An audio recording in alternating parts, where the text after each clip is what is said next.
Title: I exposed my wife's affair in front of the family, but my daughter's truth left us speechless. You won't believe what happened, man. That evening at dinner was something straight out of a movie.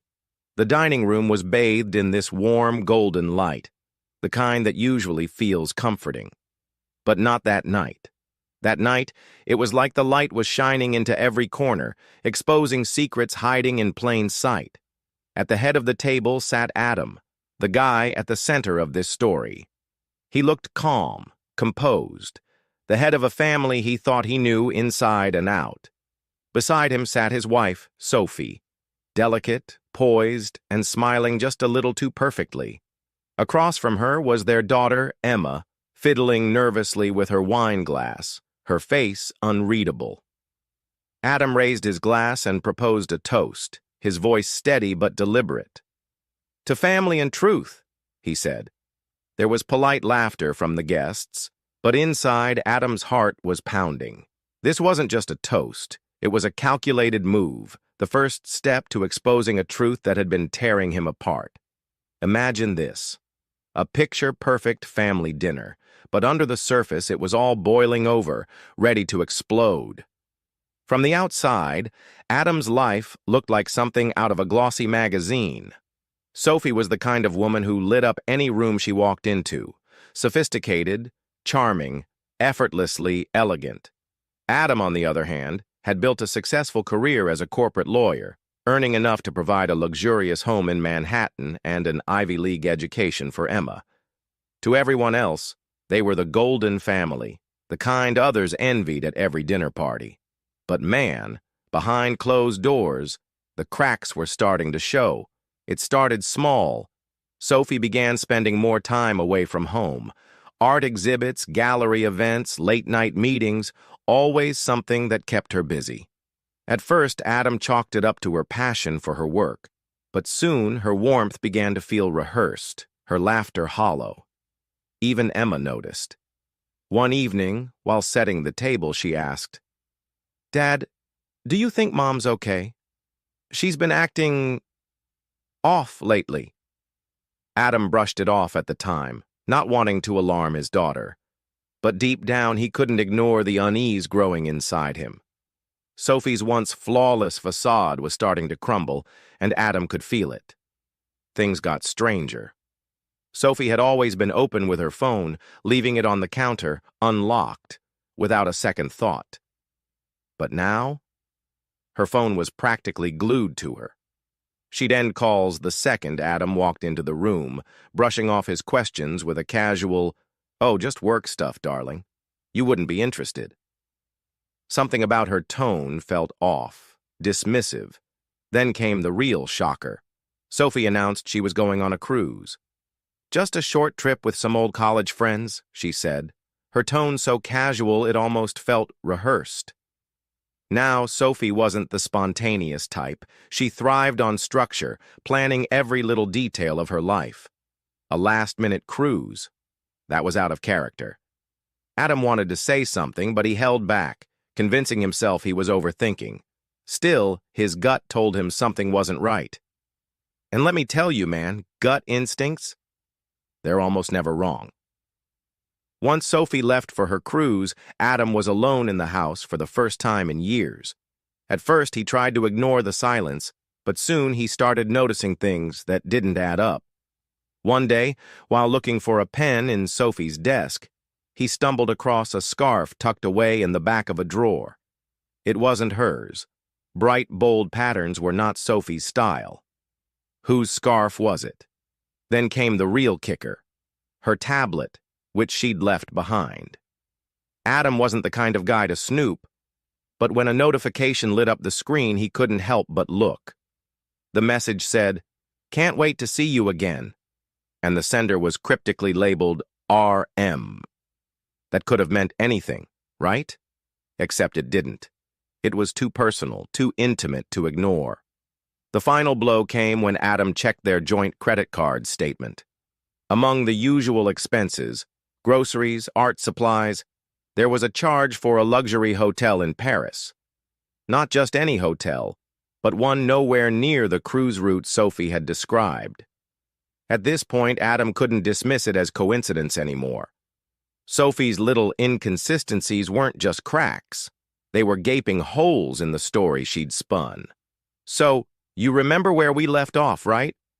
Adam was already drowning in doubts, trying to piece together Sophie's web of lies. But this next part? Man, this is where everything shifted. One evening, after Sophie had left for her so-called cruise, Adam was alone with his thoughts in that eerily quiet house. He couldn't stop replaying the cryptic messages, the scarf, and that damn hotel charge in his head. He told himself he needed to let it go, but his gut wouldn't let him rest. That's when it hit him. He couldn't do this alone anymore. If he was going to uncover the truth, he needed help. Enter Max, a private investigator with a reputation for being relentless. Adam didn't tell anyone, not even Emma, about hiring Max. "I need you to follow the trail," he told him, handing over the scarf, the messages, and the credit card receipts. Max gave a curt nod, promising to deliver the answers Adam so desperately needed. And then the waiting began. Every day felt like a lifetime, with Adam jumping every time his phone buzzed. But when Max finally called, his voice calm and firm, Adam knew the moment of truth had arrived. "You were right," Max said. "Check your email." With trembling hands, Adam opened the file Max had sent, and what he saw? It was worse than anything he'd imagined. Sophie wasn't just betraying him, she was doing it openly, brazenly, as if she'd never be caught. Let me tell you, man, these photos hit Adam like a freight train. There she was, Sophie, arm in arm with some guy in Paris. And not just any guy, mind you. This wasn't some random fling. This man had presence, charisma, and arrogance oozing from every pixel of the photos. They were laughing over wine at a cozy cafe, holding hands along the Seine, and disappearing together into the same luxury hotel that had popped up on the credit card statement. But here's the kicker. Max had identified the guy.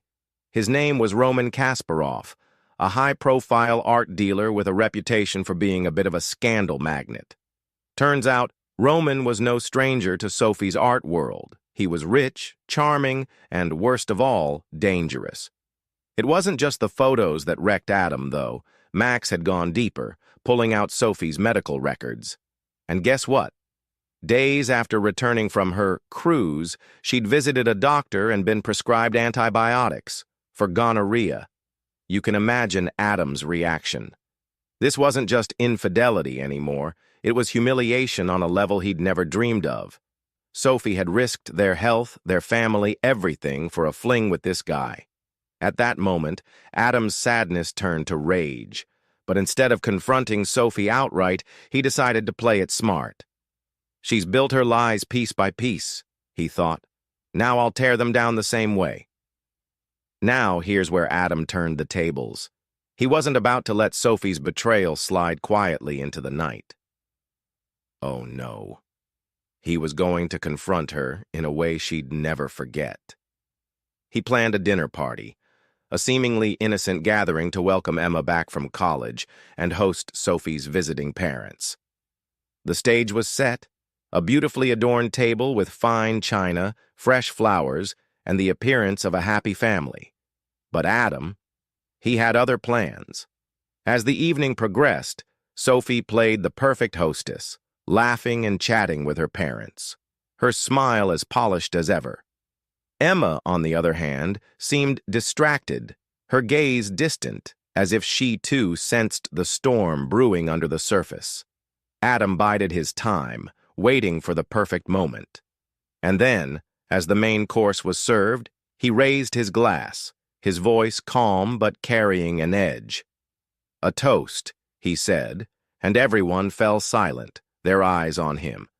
"To family and truth."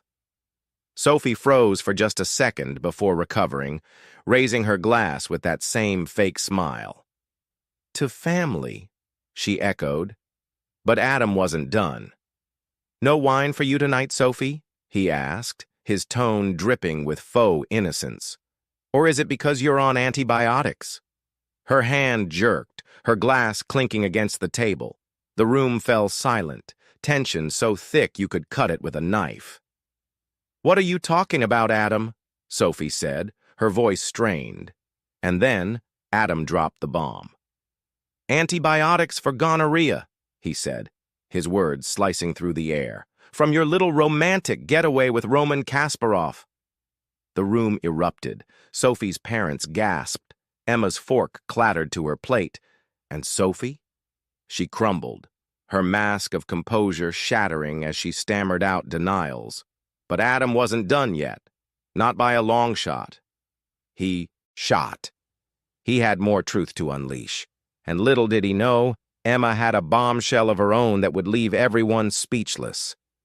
Man, the way Adam tore into Sophie, it was like watching a chess master dismantle an opponent. But what happened next? That's a whole new level of chaos. Want me to keep going? Bro, if you thought Adam's confrontation was the grand finale, think again. The real shocker came from Emma. As Sophie sat there trembling, her lies laid bare for everyone to see, Emma slammed her napkin down on the table. "Enough!" she shouted, her voice shaking, but her face resolute. The room went silent, everyone's eyes darting toward her. Adam froze, mid-sentence, as Emma stood, her hands clenched into fists. "You're not the only one hiding secrets, Mom," she said, her voice dripping with venom. Sophie's eyes widened in disbelief, but before she could speak, Emma turned to Adam. "Dad," she began, her voice cracking, "you need to hear this." What Emma revealed sent shock waves through the room. She had known about Sophie's affair for months. She'd seen Sophie and Roman together during her summer internship at an art gallery in London. Emma hadn't said anything because she was too ashamed, too scared of how it would destroy their family. But now, watching Adam confront Sophie, she couldn't stay silent anymore. "I thought I was protecting you, Dad," Emma confessed, her voice breaking. "But all I did was protect her." Adam looked at his daughter, his anger momentarily eclipsed by a wave of sadness. Sophie, on the other hand, was sobbing uncontrollably, her perfect world crumbling around her. Emma's revelation didn't just expose Sophie's betrayal further, it revealed how deep the scars ran in their family. And Adam? He realized that this wasn't just about Sophie anymore. It was about the damage her lies had done to everyone around her.